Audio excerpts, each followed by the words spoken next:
You know, are you surprised that Mr. President has not said or reacted in any way to this? And the truth is this. You see, I love the president, or should I say I love the person of the president of the country. And then one thing is that, you know, as a politician as well, he also has to take calculated steps, you know, and then he can't just descend into the arena and then begin to say, oh, I'm removing you, you know, and what have you. He has to calculate his political steps. I do not know. I don't know what's going on in the mind of the president, whether he wants to seek a re-election or not, and what have you. But you see, I'm not surprised. He's a gentleman, he's a coordinated man. You know, just that I'm afraid, and now it's beginning to appear that people who have been saying that he's surrounded by people who do not share the same vision and mission with him. You know, that sentiment is actually beginning to come to public glare, and that's actually the worry for me. That the fact that the president, one, is surrounded by some people who do not share in his own ideology, who do not share in his vision and his mission. And then, you know, the ship of the Nigerian state is actually not going to sail through, you know, because we have a lot of issues in our hands at this point in time. And I would have expected that all our political leaders would be working, you know, in harmonious connection with the vision and the mission of the present administration. And that's exactly my worry, to be honest with you. Isn't that a valid point? I mean, if you elect a president and you see signs that his team are loyal to other people, that they could possibly, or I'm not saying that that's happening, but if you're loyal to someone else, how much of an interest do you have in making sure this government then works? Okay, so and if we're still caught in a situation where 2 or almost 3 years since the APC was formed, we're still talking about the fact that certain interests and parties will still be protected internally. How then is the president supposed to succeed? Okay, so you're inferring that because Alassane is loyal to Atiku Abubakar, let me make it very clear as well that the merger it's really hard not to infer. See, the APC the infighting has been public to Nigerians. Abubakar is also an element of the APC. They all belong to the same party.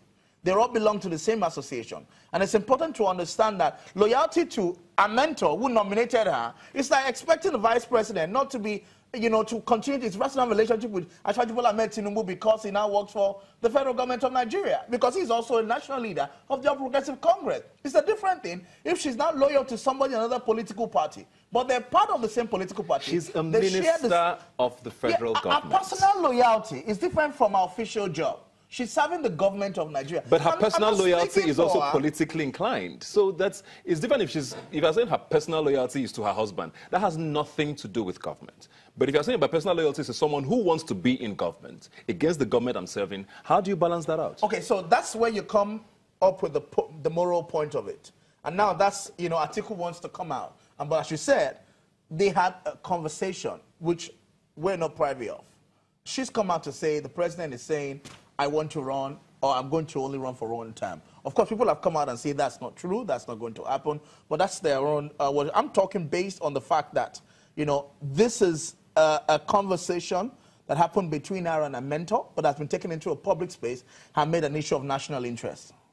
You want to say something? Yes. You see, the thing is this. The moral thing for her to, should I say she should have done now, was to actually resign officially. One, let everyone know that, excuse me, I don't think I like to continue to be a systemic part of this administration. And then I have my allegiance to my godfather, and I want to support him because he's likely to contest an election in 2019. And so you first of all resign your appointment as a minister of the government of Nigeria because you do not want people to see you as a sycophant or as an hypocrite and what have you and all that. She has not publicly come at a stage to begin to make campaigns. She only went to greet a mentor, and they had a conversation. It's like I would see Casey Limpopo outside and say, my incoming governor. Does that mean that, you know, that's a personal conversation? Yes. So this is the point. They have not gone into public politics. Who told you that she didn't have that allegiance before she became minister? It was probably that same allegiance that got her to become minister in the first place. Minister of the Federal Republic of Nigeria. And your first priority should be the government and people of the Federal Republic. Who told you that in her job she has shown lapse? Who told you that she hasn't been doing her own best in her ministry? I don't think we're even talking about our function, you know, I mean, our performance in our ministry now. Personal commitment? No, we're talking about our moral rights. Because the same way you are going to be expecting that because Oshibajo is serving in the government of Buhari, he should distance himself from Asiwaju Bola Ahmed Tinubu. No, get it. You see, if there is going to be any impairment between the function of his office Yes. and then the oath of allegiance that they are taking to be vice president of the Federal Republic of Nigeria. That comes first, please. Exactly. So for where is the evidence that by a virtue of loyalty to Atiku, she's jeopardizing the administration and the government of Muhammadu Buhari? No. What I'm saying is that morally, it is very, very wrong of her. You see, do what? No. To be alleged to somebody who she had been alleged to. How did you know she did not vote for Atiku at the APC primaries? No. I'm not said talking even the about president that. is aware of our relationship with this man. Yes. This man nominated us because of my support. This is my person in your cabinet. Yes, I agree with you. I think you're taking the issue too far. No. What I'm just saying, simply put, is that at this point of our national life, our leaders should be committed to that turnaround. I agree with you. To that turnaround. 100%. And so any meeting that should not be able to come open to the public domain should not hold in the secret. That's what we're talking about. And that's what's killing many of we young people that want to get into public space. We want to run. I was talking about this not too young to run and getting young people to become politically active. We wait until 6 months to election. We now declare and we expect to win. We wait until a year to election. We then declare. Whereas the guys who want to win are already planning 5 years in advance. And that's how it is in every democracy. Maybe I should ask you a question. What if every member of that cabinet, the minister for this, minister for that, they begin to pledge their loyalty to individual persons outside of government, one by one, and they all begin to declare, my allegiance is to Ebuka Bichedu, my allegiance is to this, my allegiance is to that, every member of the cabinet, then what becomes of the government of Nigeria? Well, there's two different things. Yes. I was getting a little too interested in it. But just before we go on, I just one final question, and please let's keep it as quickly as possible. Yeah. Are we excited or disappointed that we're still hearing the same names being thrown into the ring? We're hearing Atiku, Buhari might still run again. We're hearing, or maybe Saraki. Do you think these names are still the names we should be hearing in 2019 to both of you? Very quickly.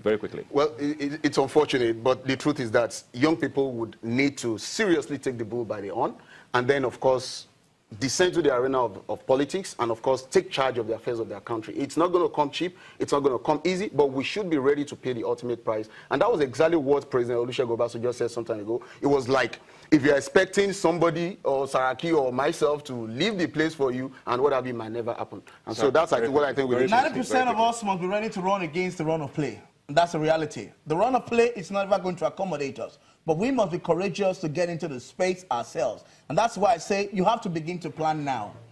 We're not going to wait. Now, I'm saying to a lot of people, if your political party presents anybody above the age of 65, don't support that person. Because in every, I'm even saying, in every political party, there are vibrant young people. Look at my governor in Lagos, Akinwumi Ambode. He's a presidential material. Absolutely. Look at okay, now you started your campaign as well. I'm not campaigning for everybody. Thank you very much. Thank you very much, Taya. Thank you very much, Wale. Well, if this is anything to go by, you know that 2019 is going to be very, very, very interesting. I know it's 2 years away, but we can't wait. Thanks for being here today. We'll take a quick break now and talk some entertainment when we come back.